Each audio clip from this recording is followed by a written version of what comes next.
जय हिंद दोस्तों। UP triple S C allopathic pharmacist की तैयारी के क्रम में आज के इस वीडियो में मैं आप सभी से बात करूंगा माइक्रोबायोलॉजी टॉपिक के विषय में। यह जो टॉपिक है आपके एग्जाम के लिए मोस्ट इंपॉर्टेंट टॉपिक है और यहाँ से कम 4 से 5 प्रश्न आपके एग्जाम में अवश्य पूछे जाएंगे। इसीलिए आप सभी लोग इस टॉपिक को ध्यान से पढ़िएगा। आज का यह पहला वीडियो है। माइक्रोबायोलॉजी का लगभग 5 वीडियो के आसपास आएगा। यह पहला वीडियो है और इसमें हम बात करेंगे कि जो आपका माइक्रोबायोलॉजी शब्द है इसका मतलब क्या होता है, यह शब्द कहाँ से आया, इसका इतिहास क्या है, इसकी खोज किसने की, इसके अध्ययन को क्या कहते हैं, सारी जानकारी आपको इस एक वीडियो में दी जाएगी। यह माइक्रोबायोलॉजी का बेस टॉपिक है, बेसिक टॉपिक है। यहाँ से हम जानने का प्रयास करेंगे सब कुछ। और यदि आपका बेसिक कंप्लीट हो जाता है, यदि आपका बेसिक मजबूत हो जाता है तो आपका जो आने वाला वीडियो है वो भी इजी लगने लगेगा, जो आने वाला टॉपिक है वो भी इजी लगने लगेगा। इसीलिए आज के इस वीडियो को ध्यान से पढ़िएगा जिससे आपको सब कुछ समझ में आ सके। सबसे पहले हम यही से शुरुआत करते हैं कि जो आपका माइक्रोबायोलॉजी शब्द लिखा गया है इसका मतलब क्या होता है और ये किन शब्दों से मिलके बना हुआ है। जो आपका माइक्रोबायोलॉजी है ये 3 शब्दों से मिलके बना हुआ है। माइक्रोबायोलॉजी जो शब्द है ये 3 शब्दों से मिलके बना हुआ है। पहला आपका माइक्रो, दूसरा आपका बायो, तीसरा आपका लॉजी। कौन कौन से शब्दों से? माइक्रोबायोलॉजी 3 शब्दों से मिलके बना हुआ है। पहला माइक्रो, दूसरा बायो, तीसरा लॉजी। माइक्रो का मतलब होता है सूक्ष्म। माइक्रो का क्या मतलब होता है? सूक्ष्म। माइक्रो का मतलब होता है सूक्ष्म, और इतना सूक्ष्म जिनको हम अपनी नंगी आंखों से नहीं देख सकते हैं, इसको देखने के लिए माइक्रोस्कोप की आवश्यकता पड़ती है। इतने सूक्ष्म होते हैं। दूसरा शब्द है बायो। बायो का मतलब होता है जीवन। वायु का मतलब होता है जीवन। और तीसरा जो शब्द है लॉजी। लॉजी का मतलब क्या होता है? अध्ययन। अगर हम इन तीनों को एक साथ मिला के देखें तो सूक्ष्म जीव का अध्ययन। माइक्रोबायोलॉजी शब्द का क्या मतलब होता है? सूक्ष्म जीव का अध्ययन। और यही आपका पूरा माइक्रोबायोलॉजी है। माइक्रोबायोलॉजी का मतलब क्या होता है? सूक्ष्म जीवों का अध्ययन। बस यही आपका माइक्रोबायोलॉजी है। इसकी परिभाषा की बात करें तो माइक्रोबायोलॉजी जीव विज्ञान की वह शाखा है। माइक्रोबायोलॉजी जीव विज्ञान की वह शाखा है जिसके अंतर्गत उन सभी सूक्ष्म जीवों का अध्ययन करते हैं जिन्हें हम अपनी नंगी आंखों से नहीं देख सकते। यही आपका माइक्रोबायोलॉजी है। क्या है इसकी परिभाषा? एक बार हम इसको दोबारा देखते हैं जिससे आपको यह सब याद हो जाए। माइक्रोबायोलॉजी जीव विज्ञान की वह शाखा है जिसके अंतर्गत उन सभी सूक्ष्म जीवों का अध्ययन करते हैं जिन्हें हम नग्न आंखों से नहीं देख सकते हैं, और इसको देखने के लिए माइक्रोस्कोप की आवश्यकता पड़ती है। अब यहाँ पे आपने एक शब्द देखा, सूक्ष्म जीव। क्या इसमें कई जीव आते हैं या फिर एक जीव होता है? तो जो आपका माइक्रोबायोलॉजी है इसमें बहुत सारे जीव आते हैं। कौन कौन से? जैसे आपका बैक्टीरिया हुआ, वायरस हुआ, कवक हुआ, प्रोटोजोआ हुआ। अब आपके सामने बैक्टीरिया, वायरस, कवक, प्रोटोजोआ ये सब दिखाई दे रहा है। तो क्या आपके मन में एक सवाल आएगा कि आपका जो एग्जाम है UP triple S C allopathic pharmacist, यहाँ से माइक्रोबायोलॉजी के अंतर्गत जो बैक्टीरिया है यहाँ से भी सवाल पूछे जाएंगे कि बैक्टीरिया क्या होता है, यहाँ से क्या कौन सा रोग होता है, हमारे शरीर के लिए कैसे लाभदायक है, कैसे नुकसानदायक है। और इसी तरह आपका वायरस से भी, इसी तरह कवक से भी बिल्कुल आपके एग्जाम में यह भी सवाल पूछा जा सकता है और जाएगा भी कि वायरस से कौन से रोग होते हैं और उसके बाद बैक्टीरिया से कौन से रोग होते हैं, हमारे शरीर के लिए क्यों इंपॉर्टेंट है और हमारे शरीर के लिए क्यों हानिकारक है। इसीलिए मैं कह रहा हूं कि माइक्रोबायोलॉजी का कम से कम 5 वीडियो आएगा। ठीक है, आप यहां तक इस पूरे बात को समझोगे। एक बार हम रिकॉल करते हैं। माइक्रोबायोलॉजी जो शब्द है ये 3 शब्दों से मिलकर बना हुआ है। एक आपका माइक्रो, दूसरा आपका बायो, तीसरा आपका लॉजी। माइक्रो का मतलब होता है सूक्ष्म, बायो का मतलब होता है जीव, लॉजी का मतलब होता है अध्ययन। और इनको हम मिला दें तो ये बनता है सूक्ष्म जीवों का अध्ययन। और इसकी परिभाषा भी यही कहती है कि माइक्रोबायोलॉजी जीव विज्ञान की वह शाखा है जिसके अंतर्गत उन अति सूक्ष्म जीवों का अध्ययन करते हैं जिन्हें हम अपनी नग्न आंखों से नहीं देख सकते। इसमें आपका बैक्टीरिया भी आता है, वायरस भी आता है, कवक भी आता है, प्रोटोजोआ आता है। अब मैं उम्मीद करता हूं कि आपको समझ में आ गया होगा कि माइक्रोबायोलॉजी शब्द का मतलब क्या होता है। बहुत सारे बच्चे ऐसे हैं जो पहले से भी जानते होंगे। आगे बात करते हैं, जो आपका माइक्रोबायोलॉजी शब्द है इसी से मिलते जुलते और भी ज़्यादा शब्द होते हैं जो कि जिनसे एग्जाम में प्रश्न पूछे जाते हैं। खासकर जो आपका रेलवे है, यहाँ से हर एग्जाम में इससे प्रश्न पूछा गया है, तो आप इसको याद अवश्य कर लीजिएगा। जो इससे मिलते जुलते शब्द हैं वो इंपॉर्टेंट है और यहाँ से बार बार प्रश्न पूछे जाते हैं, बार बार प्रश्न पूछा गया है, इसलिए आप इनको याद अवश्य कर लीजिएगा। क्या क्या यहाँ से प्रश्न पूछे जाते हैं, जैसे आपका बैक्टीरिया के अध्ययन को क्या कहते हैं, या फिर वायरस के अध्ययन को क्या कहते हैं, यहाँ से इस तरह के प्रश्न पूछे जाते हैं। चलिए हम इसको कवर करते हैं, उसके बाद आगे बढ़ते हैं। सबसे पहले आपके सामने एक शब्द लिखा होगा बैक्टीरियोलॉजी। क्या लिखा होगा? बैक्टीरियोलॉजी। बैक्टीरियोलॉजी का मतलब क्या होता है? बैक्टीरिया का अध्ययन। जिसमें हम बैक्टीरिया का अध्ययन करते हैं उसको बैक्टीरियोलॉजी कहते हैं। दूसरा जब शब्द है आपका वायरोलॉजी।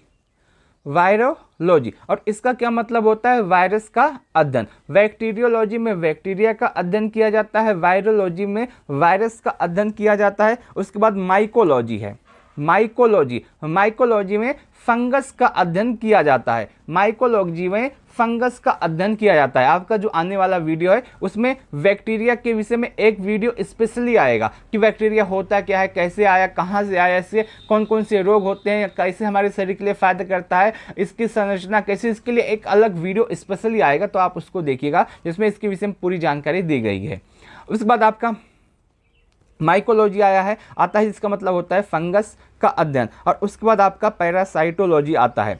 पैरासाइटोलॉजी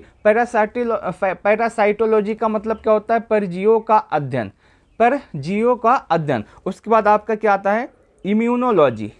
इम्यूनोलॉजी, जिसमें आपका शरीर के इम्यूनिटी, जिसे हम कहते हैं रोग प्रतिरोधक क्षमता का अध्ययन किया जाता है।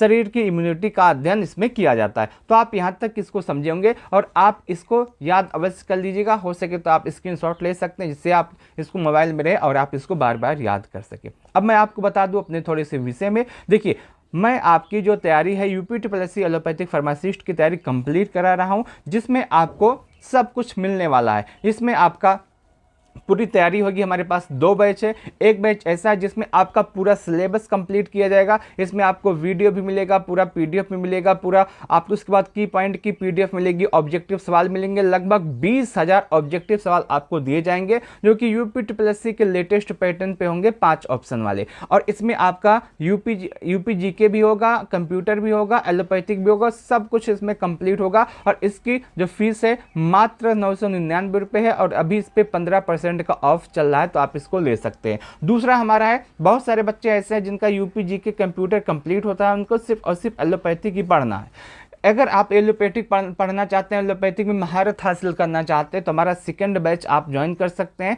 जिसकी फीस सिर्फ और सिर्फ 599 रुपये है। और इस पर भी 10% का ऑफ इस समय चल रहा है, जिसमें आपका पूरा एलोपैथिक कंप्लीट करवाया जाएगा। पहले आपको वीडियो मिलेगा, उसके बाद उसकी PDF मिलेगी, उसके बाद की पॉइंट की PDF मिलेगी, उसके बाद आपका MCQ की PDF मिलेगी। लगभग 10,000 ऑब्जेक्टिव सवाल आपको यहाँ से दिए जाएंगे। और यदि आप यही 10,000 ऑब्जेक्टिव सवाल ही करके चले जाते हैं तब भी आपका सिलेक्शन हो जाएगा, 110% गारंटी। तो अगर आपको UPSSC एलोपैथिक फार्मासिस्ट में सिलेक्शन चाहिए तो आप हमारे इस बैच को अवश्य ज्वाइन कीजिएगा, यदि आपको सिलेक्शन लेना है तो। इसके साथ साथ मैं आपको बता दूं, यह जो आप वीडियो देख रहे हैं, यदि आपको इसका PDF चाहिए तो आप हमारे इस टेलीग्राम चैनल को ज्वाइन कर सकते हैं, जहां पे आपका ये पूरा PDF भी आपको मिल जाएगा। और उसके साथ साथ यहाँ पे क्विज भी होता है, तो आप क्विज भी कर सकते हैं जैसे इस फिगर में दिखाया गया है। तो आपको यदि आपको इस क्लास का PDF चाहिए तो आप हमारे टेलीग्राम चैनल को अवश्य ज्वाइन कीजिएगा। आगे बात करते हैं, थोड़ा सा आगे बढ़ते हैं। ये तो हमारा प्रमोशन हो गया जो कि ज़रूरी होता है। आगे बढ़ते हैं। सूक्ष्म जीव सभी जगह पाए जाते हैं। क्या होता है? सूक्ष्म जीव सभी जगह पाए जाते हैं। जैसे आपका हवा है, इसमें भी सूक्ष्म जीव है, पानी है, इसमें भी सूक्ष्म जीव है, मिट्टी है, इसमें भी सूक्ष्म जीव है, भोजन है, इसमें भी सूक्ष्म जीव है। और हमारा जो शरीर है, शरीर के अंदर भी बहुत सारे सूक्ष्म जीव पाए जाते हैं जो हमारे शरीर का बहुत सारा काम कर देते हैं। और इन सूक्ष्म जीवों के लिए एक शब्द होता है जो होता है माइक्रो ऑर्गेनिज्म। क्या होता है? माइक्रो ऑर्गेनिज्म, जो कि आप याद कर सकते हैं। तो माइक्रो ऑर्गेनिज्म सभी जगह पाए जाते हैं, जो सूक्ष्म जीव होते हैं सभी जगह पाए जाते हैं, पानी में भी, हवा में भी, मिट्टी में भी, भोजन में भी, शरीर में भी। अब आपके मन में आएगा, जब ये सभी जगह पाए जाते हैं, पानी में भी पाए जाते हैं, शरीर में भी पाए जाते हैं, हवा में भी पाए जाते हैं, तो क्या ये हमारे शरीर के लिए लाभदायक है या फिर हमारे शरीर के नुकसानदायक है? तो मैं आपको बता दूं, जो सूक्ष्म जीव होते हैं ये हमारे शरीर के लिए लाभदायक भी होते हैं और हमारे शरीर के लिए नुकसानदायक भी होते हैं। ये जो सूक्ष्म जीव है, आप ऐसा मान सकते हैं कि सूक्ष्म जीव जो होता है ये आधे डॉक्टर होते हैं और आधे विलेन होते हैं। आधे डॉक्टर आधे विलेन के रूप में एक रहते हैं, विद्यमान रहते हैं पूरे ब्रह्मांड में। इसके विषय में अगर हम थोड़ा सा और बात करें तो सभी जीव, सूक्ष्म जीव, सभी सूक्ष्म जीव जीवन के लिए बहुत जरूरी भी होते हैं और उसके साथ साथ जीवन के लिए खतरनाक भी होते हैं। अगर माइक्रो ऑर्गेनिज्म की बात करें, अगर माइक्रो ऑर्गेनिज्म जिसे हम कहते हैं सूक्ष्म जीव, यदि सूक्ष्म जीव हमारे पृथ्वी से गायब हो जाएंगे तो हमारा जीवन संभव ही नहीं होगा।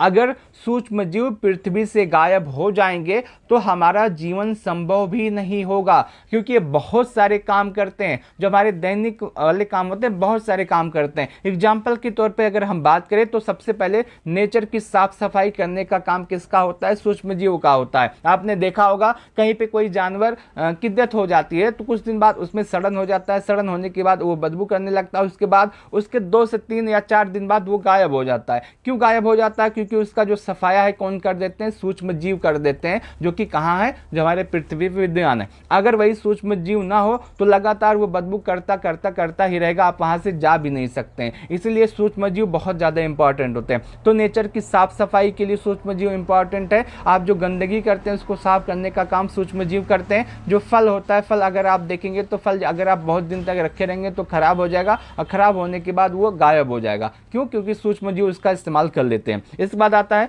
भोजन बनाने का भी काम सूक्ष्म जीव करते हैं। जो आप भोजन करते हैं, भोजन खाते हैं, ये बनाने का भी काम कौन करता है? सूक्ष्म जीव करता है। कौन कौन से भोजन? जैसे दही है, दही आप बिना बैक्टीरिया के बना ही नहीं सकते। जो दही है, दही को आप बिना बैक्टीरिया के बना ही नहीं सकते। इसको बनाने के लिए बैक्टीरिया की आवश्यकता होती है। ब्रेड है, चीज़ है, इसको कैसे बनाया जाता है? तो इसको जो है सूक्ष्म जीव जो होते हैं यही बनाते हैं। तो सभी सूक्ष्म जीव जो होते हैं ये भोजन का बनाने का भी काम करते हैं। तो भोजन बनाने का काम कौन करता है? सूक्ष्म जीव भी करते हैं। और एग्जाम्पल के तौर पे दही, बिना बैक्टीरिया के दही जमेगा ही नहीं। शरीर के अंदर ये हेल्पर का काम करते हैं। हमारे शरीर के अंदर जो सूक्ष्म जीव होते हैं हेल्पर का काम करते हैं। कैसे हेल्पर का काम करते हैं? तो हम जो भोजन करते हैं, बैक्टीरिया जो हमारे शरीर के अंदर है वो उसको पचाने का भी काम करता है। हम जो भोजन करते हैं बैक्टीरिया उसे पचाने का भी काम करता है। तो शरीर के अंदर ये हेल्पर का काम करते हैं। और अगर यही बैक्टीरिया हेल्पर का काम ना करे, भोजन को पचाने का काम ना करे, तो क्या होगा? आपका पेट भी खराब हो जाएगा। क्या होगा? पेट भी खराब हो जाएगा। तो हमारे पेट में अच्छे बैक्टीरिया रहते हैं जो पचाने में मदद करते हैं, और अगर ये स्ट्राइक कर दे, यानी कि एक दिन काम बंद कर दे, तो पेट आपका खराब हो जाएगा। इसके बाद आपका आता है बीमारी फैलाने वाले बैक्टीरिया। बहुत सारे बैक्टीरिया ऐसे होते हैं जो बीमारी भी फैलाते हैं। बहुत सारे सूक्ष्म जीव ऐसे होते हैं जो बीमारी भी फैलाते हैं। एग्जाम्पल के तौर पे अभी आप सबने हाल ही में देखा है एग्जाम्पल कोरोना का। कोरोना किस तरह की महामारी थी, कैसे सबको प्रभावित किया, एक एक व्यक्ति को कोरोना ने प्रभावित किया था। तो ये क्या करते हैं? सूक्ष्म जीव जो होते हैं हमारे नुकसान भी करते हैं, हमारे बीमार भी करते हैं। एग्जाम्पल के तौर पे टाइफाइड, टीबी, फ्लू, आप इनका एग्जाम्पल ले सकते हैं। ये किसकी वजह से होते हैं? ये आपके सूक्ष्म जीव की वजह से होते हैं। ठीक है, आप यहाँ तक इस पूरी बात को समझोगे। इसीलिए कहा जाता है कि जो सूक्ष्म जीव होते हैं, ये आधे डॉक्टर होते हैं और आधे विलन होते हैं। Half doctor half villain. जो सूक्ष्म जीव होते हैं इनको हाफ डॉक्टर हाफ विलन कहा गया है। अब बात करते हैं माइक्रो ऑर्गेनिज्म के साइज के विषय में। जो सूक्ष्म जीव होते हैं इनके साइज के विषय में, इनका साइज क्या क्या होता है। जो बैक्टीरिया होता है उनका अलग साइज होता है, जो फंगस होता है उनका अलग साइज होता है, प्रोटोजोआ जो होता है उनका अलग साइज होता है। सभी सूक्ष्म जीव का साइज अलग अलग होता है। और इसमें जो इंपॉर्टेंट है आपके एग्जाम के लिए मैं वही बता रहा हूँ। सबसे पहले नंबर आता है बैक्टीरिया का। सबसे पहले नंबर किसका आता है? बैक्टीरिया का। अगर बैक्टीरिया की बात करें तो बैक्टीरिया का जो साइज होता है 0.5 से लेकर के 5 माइक्रोमीटर तक। क्या होता है, माइक्रोमीटर तक आपका साइज होता है बैक्टीरिया का। जो फंगी जो होता है इनका साइज 10 से लेकर के 100 माइक्रोमीटर तक होता है। प्रोटोजोआ का साइज 10 से लेकर के 50 माइक्रोमीटर होता है। वायरस का जो साइज होता है यह 20 से लेकर के 300 नैनोमीटर तक होता है। 20 से लेकर के 300 नैनोमीटर तक होता है। और वायरस का जो साइज होता है ये सबसे छोटा होता है। वायरस का जो साइज होता है सबसे छोटा होता है। अब बात करते हैं सूक्ष्म जीव के विषय में। कौन कौन से होते हैं, तो वायरस भी होता है, बैक्टीरिया भी होता है, प्रोटोजोआ भी होता है, फंगस भी होता है, एल्गी भी होता है। ये सभी क्या होते हैं, माइक्रो ऑर्गेनिज्म होते हैं जिसे हम सूक्ष्म जीव कहते हैं। और इसके विषय में हम बात करते हैं इतिहास के विषय में कि आपका जो माइक्रोबायोलॉजी है इसका इतिहास कहाँ से शुरू हुआ, माइक्रोबायोलॉजी पढ़ना कहाँ से शुरू हुआ, ये इसके विषय में हम जानने का प्रयास करते हैं। और माइक्रोबायोलॉजी के जनक कौन कहे जाते हैं इसके विषय में हम जानने का प्रयास करते हैं। और अगर माइक्रोबायोलॉजी के इतिहास के विषय में बात आती है तो सबसे पहले एक नाम आता है जिसका नाम है रॉबर्ट हुक। सबसे पहले नाम किसका आता है, रॉबर्ट हुक। क्या किया था इन्होंने सबसे पहले माइक्रोस्कोप से कॉर्क यानी कि पेड़ की छाल में सबसे छोटे छोटे बॉक्स देखे और जिन्हें नाम दिया सेल। क्या नाम दिया, सेल।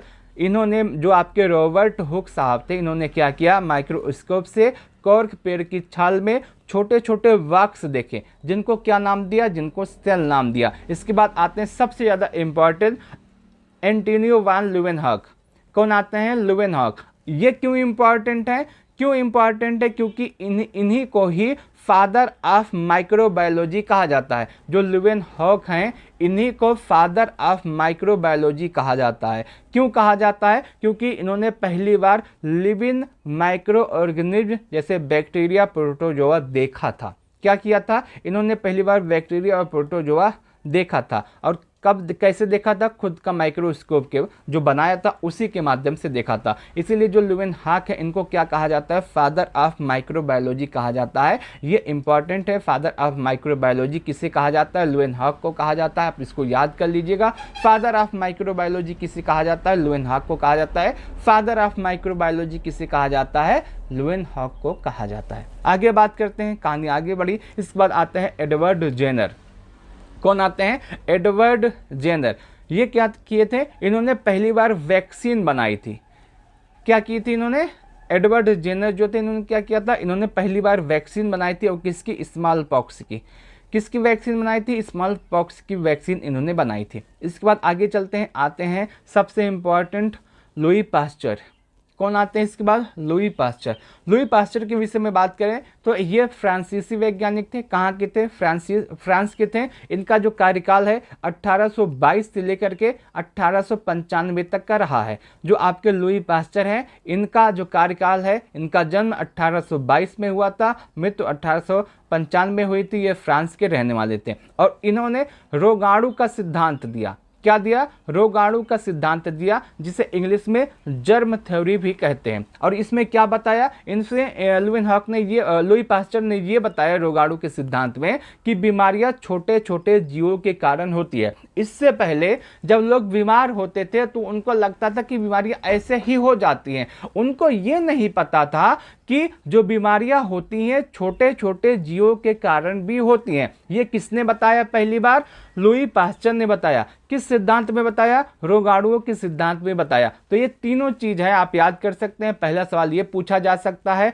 लुई पास्चर ने किसका सिद्धांत दिया, तो आप बताएंगे रोगाणु का सिद्धांत दिया। रोगाणु के सिद्धांत में क्या बात कही गई कि बीमारियां छोटे छोटे जीवों के कारण होती है। बीमारियां कैसी होती हैं, छोटे छोटे जीवों के कारण होती है। इसके बाद पाश्चुरीकरण का सिद्धांत दिया। दूध और तरल पदार्थों का सुरक्षित रखने का जो तरीका है वो भी इन्होंने बताया था। और इसके बाद आपके बहुत सारी वैक्सीन भी इन्होंने बनाई थी। जो लुई पास्चर हैं, लुई पास्चर ने बहुत सारी वैक्सीन भी बनाई थी। और इसमें सबसे ज़्यादा इंपॉर्टेंट आपका रेबीज का वैक्सीन आता है और एंथ्रेक्स का वैक्सीन आता है। किसका, एंथ्रेक्स का वैक्सीन आता है। आपको पता होगा कि आपके जो रेबीज होते हैं यदि आपको आपके शरीर में प्रवेश कर जाए तो मुश्किल व मुश्किल इंसान 1 मंथ या बस 1 मंथ बहुत होता है, उसके बाद वो जीवित नहीं रह पाता। कोई भी हो, अगर आपने वैक्सीन समय पे नहीं लिया है तो रेबीज होने के बाद आप बहुत दिनों तक जीवित ही नहीं रह सकते। ये इतना ज़्यादा इम्पॉर्टेंट आविष्कार इन्होंने किया था वैक्सीन बनाने का। तो वैक्सीन कौन सी बनाई थी? रेबीज का, एंथ्रेक्स का वैक्सीन इन्होंने बनाया था। और इनको ही लुई पास्चर को ही क्या कहा जाता है? Father of modern microbiology. क्या कहा जाता है? Father of modern microbiology. किसे कहा जाता है? किसे कहा जाता है father of modern microbiology? Louis Pasteur को। अब आपके लिए एक सवाल है कि फादर ऑफ माइक्रोबायोलॉजी किसे कहा जाता है? मैंने आपको अभी बताया था, इसमें आप मॉडर्न हटा दीजिए, बस बताइए फादर ऑफ माइक्रोबायोलॉजी किसे कहा जाता है। आप कमेंट के माध्यम से इसका जवाब दीजिएगा। आगे बढ़ते हैं। इसके बाद रॉबर्ट कोच एक साहब आते हैं। कौन आते हैं? Robert Koch. रॉबर्ट कोच के लिए सबसे ज़्यादा इंपॉर्टेंट सवाल ये आता है कि फादर ऑफ बैक्टीरियोलॉजी किसे कहा जाता है? फादर ऑफ बैक्टीरियोलॉजी किसे कहा जाता है? अगर आपसे कभी भी एग्जाम में सवाल पूछे तो कि फादर ऑफ बैक्टीरियोलॉजी किसे कहा जाता है, तो आप बताएंगे रॉबर्ट कोच को। किसको कहा जाता है? रॉबर्ट कोच को कहा जाता है। इन्होंने विषाणु विज्ञान के जनक के रूप में जाना जाता है। क्यों इन्हें फादर ऑफ बैक्टीरियोलॉजी कहा जाता है? क्योंकि इन्होंने बताया कि जो बीमारियां होती हैं स्पेशली उनकी बैक्टीरिया के कारण होती हैं। कौन सी बीमारी किस बैक्टीरिया के कारण हो रही है, इनको बताने का जो काम किया रॉबर्ट कोच ने किया।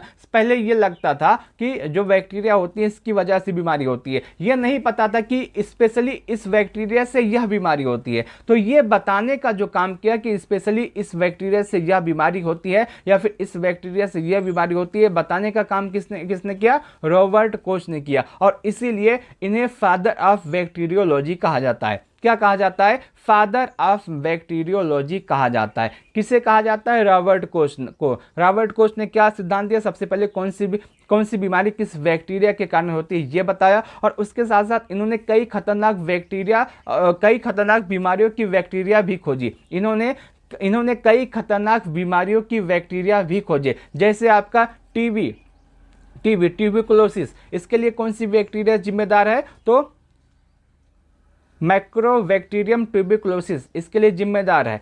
टीबी के लिए माइक्रोबैक्टीरियम ट्यूबरकुलोसिस जो आपकी बैक्टीरिया ये जिम्मेदार होती है। हैजा के लिए कौन जिम्मेदार होता है? विब्रियो कोलेरी इसके लिए जिम्मेदार होता है। तो ऐसी बहुत सारी बैक्टीरिया खोजी और उसके साथ साथ बीमारियां खोजी जो स्पेशली बैक्टीरिया के कारण होती है। इन्होंने यह भी बताया कि कौन सी बीमारी किस बैक्टीरिया के कारण हो रही है। और इसीलिए इनको 1905 में नोबेल प्राइज भी दिया गया था। कब दिया गया था नोबेल प्राइज? 1905 में इनको नोबेल प्राइज दिया गया था। किसके लिए दिया गया था? जो टीबी पे इन्होंने इतना विशाल इतना बड़ा काम किया उसके लिए। कब दिया गया था नोबेल प्राइज? 1905 में। किसको दिया गया था 1905 में? रॉबर्ट कोच को। रॉबर्ट कोच को क्या कहा जाता है? फादर ऑफ बैक्टीरियोलॉजी कहा जाता है। तो आप यहाँ तक इस पूरे बात को समझे होंगे। इसके बाद आते हैं एक और वैज्ञानिक आते हैं जिनका नाम बहुत ज़्यादा कठिन, प्रोनाउंसिएशन इसका बहुत ज़्यादा कठिन। नाम क्या है? दिमित्री इवानोवास्की। इन्होंने क्या किया था? इन्होंने विषाणु विज्ञान की शुरुआत करने वाले वैज्ञानिक के रूप में जाना जाता है। विषाणु विज्ञान की शुरुआत करने वाले वैज्ञानिक के रूप में इन्हें जाना जाता है। इन्होंने वायरस की खोज की थी। इन्होंने सबसे पहले 1892 में पत्तियों की बीमारी पर काम किया। इन्होंने क्या किया? सबसे पहले 1892 में पत्तियों की बीमारी पे काम किया। संक्रमित पौधे का रस लिया और उन्हें बैक्टीरिया रोकने वाले फिल्टर से गुजारा, और उसके बाद भी फिल्टर के बाद भी बीमारियां फैल गई। और इन्होंने देखा कि कई ऐसे सूक्ष्म जीव भी हैं जो बैक्टीरिया से भी छोटे हैं। क्या है? जो बैक्टीरिया से भी छोटे हैं। और जो बैक्टीरिया से छोटे हैं इन्होंने आगे चल के इसको क्या दिया? वायरस नाम दिया। क्या दिया? वायरस नाम दिया। तो वायरस इस तरह खोजा गया। इन्होंने क्या नाम दिया? वायरस नाम दिया। तो आज तक आज का वीडियो यहाँ तक आपका समाप्त होता है, इतिहास तक। इसके बाद का जो वीडियो आएगा इससे आगे हम बात करेंगे। इसके बाद वायरस के विषय में बात करेंगे, प्रोटोजोआ के विषय में बात करेंगे, बैक्टीरिया के विषय में बात करेंगे, स्पेशली किस वायरस से किस बैक्टीरिया से कौन कौन सा रोग होता है, ट्रिक के साथ मैं आपको बताने का प्रयास करूंगा। अभी के लिए मैं आपको बता दूं, यदि आप इस वीडियो की पीडीएफ चाहते हैं तो आप हमारे टेलीग्राम चैनल को ज्वाइन कर सकते हैं, जिसका लिंक आपको इस वीडियो के डिस्क्रिप्शन बॉक्स में मिल जाएगा। वहाँ पे आपको ये पूरी पीडीएफ मिल जाएगी। यहाँ पे क्विज भी होता है तो आप क्विज का भी आनंद ले सकते हैं। इसके बाद मैं आपको बता दूं, मेरा 2 बैच है। यूपीट्रिपलएससी एलोपैथिक फार्मासिस्ट का 2 बैच है। एक बैच में आपका पूरा सिलेबस कंप्लीट किया जाएगा। इसमें आपका यूपीजी के कंप्यूटर और एलोपैथिक सब कंप्लीट होगा। इसमें आपको video plus PDF plus quiz plus MCQ 20,000 MCQ आपको दिए जाएंगे और इसमें 8 PM पे आपका क्विज भी होगा, तो आप क्विज भी देख सकते हैं। डेली क्विज का समय फिक्स है 8 PM। और यदि आप ये बैच ज्वाइन करना चाहते हैं तो हमारी फीस सिर्फ और सिर्फ 999 रुपये है और इसमें भी अभी 15% का ऑफ चल रहा है। ये बैच ज्वाइन करने के लिए आप हमको 90 26 92 73 15 पे मैसेज या कॉल कर सकते हैं। यदि आपका यूपीजी के और कंप्यूटर कंप्लीट है, आपको सिर्फ और सिर्फ एलोपैथिक पढ़ना है तो आप अपने सेकंड बैच को ज्वाइन कीजिएगा। सेकंड बैच में आपका पूरा एलोपैथिक कंप्लीट करवाया जाएगा और इसमें आपको वीडियो भी मिलेगा, पीडीएफ भी मिलेगा, क्विज भी मिलेगा। 10,000 ऑब्जेक्टिव सवाल आपको दिए जाएंगे और इसके साथ साथ 8 PM पे क्विज भी होगा। ये आपका 10,000 और 20,000 जो ऑब्जेक्टिव सवाल है मोस्ट इंपॉर्टेंट है। यदि आप यही करके चले जाएंगे तब भी आपका सिलेक्शन आराम से हो जाएगा। जो हमारा सेकेंड बैच है सिर्फ और सिर्फ एलोपैथिक का, इसकी फीस 599 रुपये है और अभी इसमें 10% का ऑफ चल रहा है, तो आप इसको ज्वाइन कर सकते हैं। फिर नंबर हमारा वही है 90 26 92 73 15। आप इनमें से फ़ोन कर सकते हैं यदि आपको बैच के विषय में कोई जानकारी चाहिए, वैसे भी आपको कोई जानकारी चाहिए तो आप हमारे इस नंबर पे मैसेज कर सकते हैं। हमारा जो पढ़ाने का अंदाज है थोड़ा अलग है। थोड़ा अलग इसलिए है क्योंकि आपकी पूरी तैयारी करवाई जाती है। सबसे पहले सुबह 8 बजे तक आपको वीडियो दिया जाता है और उसके बाद उस क्लास की जो क्लास हुआ रहता है उसका पीडीएफ दिया जाता है। उसके बाद जो क्लास हुआ रहता है उसी का पीडीएफ देने के बाद उसी के की पॉइंट की पीडीएफ दी जाती है। उसके बाद उसी वीडियो का आपको एमसीक्यू दिया जाता है, जितने भी एमसीक्यू बन सकते हैं, और उसके बाद 8 PM पर इसी का क्विज भी होता है। तो एक बार आप वीडियो देखेंगे, एक बार आप पीडीएफ पढ़ेंगे, एक बार आप वन लाइनर पढ़ेंगे, एक बार आप एमसीक्यू पढ़ेंगे और एक बार आप 8 PM पे क्विज लगाएंगे। तो 5 ही बार एक चीज़ पढ़ लेते हैं और एक ही चीज़ यदि आप 5 बार पढ़ेंगे तो आप भूलेगा नहीं। इसीलिए आप हमारे बैच को ज्वाइन अवश्य कीजिएगा यदि आपको इस बार यूपीट्रिपलएससी एलोपैथिक फार्मासिस्ट में सिलेक्शन चाहिए। हमारा जो बैच ज्वाइन करने के लिए हमारा जो नंबर है वो नंबर है 90 26 92 73 15। आप इसमें मैसेज या कॉल कर सकते हैं, आपको बैच से जोड़ दिया जाएगा। मैं उम्मीद करता हूं कि आपको यह पूरा वीडियो अच्छा लगा होगा, पूरी जानकारी अच्छी लगी होगी। इस वीडियो को लास्ट तक देखने के लिए आप सभी का बहुत बहुत धन्यवाद।